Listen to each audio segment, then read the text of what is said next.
साहित्य प्रेमियों के लिए साल 2026 की सबसे बड़ी खुशखबरी।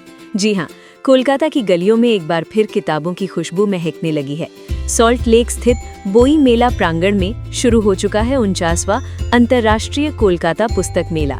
इस बार का ये मेला सिर्फ किताबों तक सीमित नहीं है, बल्कि अपनी आधुनिक सुविधाओं को लेकर भी सुर्खियों में है। खास तौर पर हावड़ा से आने वाले पाठकों के लिए ये मेला अब और भी आसान हो गया है, क्योंकि मेट्रो कनेक्टिविटी ने हावड़ा से मेला मैदान की दूरी को अब मिनटों में समेट दिया है। 22 जनवरी से 3 फरवरी तक चलने वाले इस भव्य आयोजन में सैकड़ों स्टॉल लगाए गए हैं, लेकिन सबसे ज्यादा भीड़ देखी जा रही है स्टॉल नंबर 261 पर। जी हाँ, ये स्टॉल है देव साहित्य परिषद का। यहाँ बच्चों की दुनिया एक बिल्कुल नए रंग में नजर आ रही है। प्यारी प्यारी कहानियाँ, शानदार ग्राफिक्स और आकर्षक कॉमिक्स बच्चों के साथ साथ माता पिता को भी खूब पसंद आ रही है। सबसे खास बात ये है कि ये हाई क्वालिटी कॉमिक्स बेहद किफ़ायती दामों पर उपलब्ध है। इस शानदार कलेक्शन के पीछे मशहूर ग्राफिक आर्टिस्ट ईशान मजूमदार और देव साहित्य के ओनर पिनाकी मजूमदार का बेहतरीन कोलैबोरेशन है। पारंपरिक कहानियों को आधुनिक ग्राफिक्स के साथ जोड़कर बच्चों के लिए एक नया और रंगीन संसार रचा गया है। तो अगर आप भी किताबों से प्यार करते हैं या अपने बच्चों के लिए कुछ खास तलाश रहे हैं, तो देर किस बात की, मेट्रो पकड़िए और पहुंच जाइए किताबों के इस जादुई संसार में। कोलकाता से रिंकू गुप्ता की report.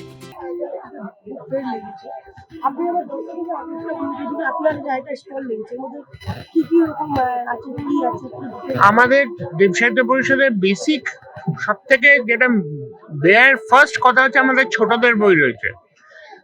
We concentrate totally towards younger readers because younger readers when they grow up they become actual readers. তার জন্য দেব সাহিত্য পরিষদ এখন কনসেন্ট্রেট করে কমিক্সের উপরে, ছোটদের বইয়ের উপরে, বাট আমাদের কাছে কিছু কিছু বড়দের বইও আছে। এটা কি মানে প্রত্যেক বছরই আপনারা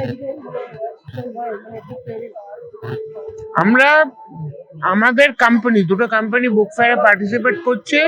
যে বছর বুক ফেয়ার প্রথম শুরু হয়েছিল সেই বছর থেকে। My father was one of the founder members of the guild and I am one of the executive committee members of the guild. Book fair পরে যদি কেউ আপনাকে কন্টাক্ট করতে চায় মানে কি করে ওরা আসবে? চক্রবর্তী চ্যাটার্জি কলেজ স্ট্রিটে সবথেকে বড়, it is the oldest and the biggest book showroom in Kolkata. In fact, it is the first book showroom in Kolkata. Aage there were shops. There is a difference between a shop and a showroom. A shop is where you can go ask for a book, they'll give you. Showroom is where you can browse like a fair. Okay, this was the first book showroom in Kolkata, which was established in 1908. Okay, the showroom was established in 1908. So they can come down. Anybody will tell them where Chakraborty Chatterjee is, and they can go there and get books of both our publications out there. কত থেকে মানে price starting আছে আপনাদের? যত অনেক বুক আছে মানে কত থেকে starting? From 50 rupees till 10,000. Okay, নাম বলবেন? আমার নাম পিনাকি মজুমদার। क्या क्या है? मेरा इस साल यहाँ पे टोटल 5 ग्राफिक नॉवेल निकला है, तो वो मैंने काम किया है उस पर, और पांचों ही 5 यहीं पे है, क्योंकि इनके साथ मैं पिनाकी दा से हमने मतलब हमारा जो करियर है, मेरा कॉमिक्स का करियर इनके साथ स्टार्ट हुआ था। तो उन्होंने मेरे को फर्स्ट ब्रेक दिया था कॉमिक्स इंडस्ट्री में। मैं मेरा कॉमिक्स लेके घूम रहा था, कोई ले रहा था, तो भैया ने बोला कि मैं लूंगा। देन मेरा कॉमिक्स इंडस्ट्रीज में काम स्टार्ट हुआ, तो लास्ट 2 साल भी उनके साथ मैंने काम किया। तो अभी क्या हुआ, कॉमिक्स इंडस्ट्री में क्या होता है, उसमें ना बहुत सारे पैसा लगता है। मतलब कॉमिक्स मतलब यहाँ पे 4-5 कलर का बुक रहता है, और उसके अंदर काफी प्लेट्स लगता है, उसके बाद प्रिंटिंग का कॉस्ट रहता है, लैमिनेशन का कॉस्ट रहता है, कॉस्टिंग ज्यादा इन्वॉल्व रहता है। तो इसलिए मैंने उनको ऑफर दिया कि हम दोनों मिलके काम करेंगे। तो इसलिए फर्स्ट टाइम हम लोग मिलके काम किए हैं, और टोटल मेरा 5 टाइटल मैंने निकाला, और सभी का ग्राफिक मैंने किया है, ड्राइंग भी मैंने किया है, बाइंडिंग भी मैंने किया है, सभी मैंने किया है। डिस्ट्रीब्यूशन, पब्लिसिटी, प्रमोशन पिनाकी दा कर रहे हैं। तो देव साहित्य परिषद के साथ मेरा फैमिली रिलेशन काफी हो चुका है अभी।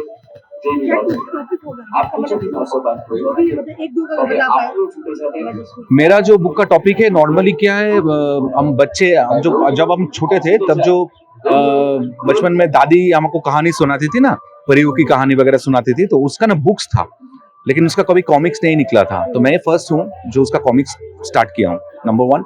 नंबर 2 है मेरा कॉमिक्स जितना भी है वो सब बच्चों लोगों के लिए, मैंने इनफैंट से लेके शुरू करके क्लास 10 तक बच्चों के लिए मेरा कॉमिक्स का काम मैं आप करता हूँ। इसके अलावा ग्राफिक आर्टिस्ट भी हैं, हाँ, ग्राफिक नॉवल तो करता हूँ, मैं खुद भी करता हूँ। क्या क्या और आपका फोकस है इसका?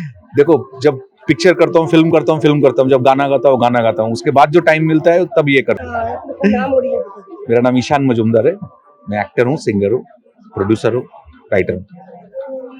Thank you. फिर आज अभी बुक फेयर में आए हुए हैं, आप जरा बताइए हमारे दर्शकों को इस बुक में आप जैसे कि आपके फ्रेंड्स हाँ ईशान जी हाँ। इनके बारे में बताइए। देखिए, ईशान को तो मैं बहुत पहले से जानता हूँ और हर कोई जानता है कि वो बहुत सारी चीज़ें एक साथ करता है।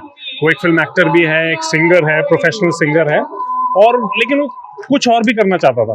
तो बुक्स तो हर कोई लिखता ही है।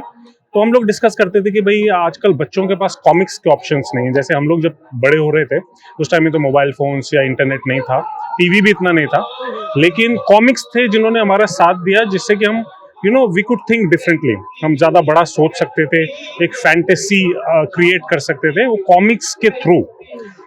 लेकिन वो कॉमिक्स के अब कोई ऑप्शंस नहीं थे। तो मैंने इसको बोला, यार तुम इतने टैलेंटेड हो, why don't you distribute your talent a little bit. ये ग्राफिक डिजाइनिंग पहले भी करता था, ग्राफिक्स करता था, अपने कैरेक्टर्स को बनाता था। देन ही came out with the first जो इसका था एडिशन, मेरे ख्याल 3 साल पहले या 2 या 3 साल पहले। It was a sold out edition. यहाँ पे हम लोग आए थे, यहीं पे था और एकदम सोल्ड आउट था। तो मैंने इसको बोला कि भाई, हम लोगों ने इसको एडवाइस किया कि भाई यू शुड डू मोर। तो इस बार जैसा कि आप जानते हैं 5 इसकी बुक्स हैं, सब सोल्ड आउट हो गई अभी तो फिलहाल, लेकिन we are very proud of him. और मैं, मेरे बच्चे, मेरी wife, we are very lucky to have him as our friend. और मेरा नाम विकास है। मैं पिछले करीब 16-17 साल से कलकत्ता में रहता हूँ और मैं एक प्राइवेट नौकरी करता हूँ। एक ब्रांड है फ्लूरीज, जिसके लिए मैं काम करता हूँ, पार्क होटल्स के लिए। और मैं एक ऑथर भी हूँ। मैं कॉलम्स लिखता हूँ टेलीग्राफ के लिए, टेलीग्राफ T2 के लिए, और मैं एक किताब भी लिख रहा हूँ। और बचपन से हमारा बहुत शौक रहा है पढ़ने में और लिखने में। मेरी जो बड़ी बेटी है वो भी लिखती है, वो हिंदी में भी लिखती है, और इसलिए हम लोग बड़े खुश रहते हैं जब हम बुक फेयर आते हैं। मैं पिछले कई सालों से एज अ फैमिली हम लोग बुक फेयर आते हैं। Thank you.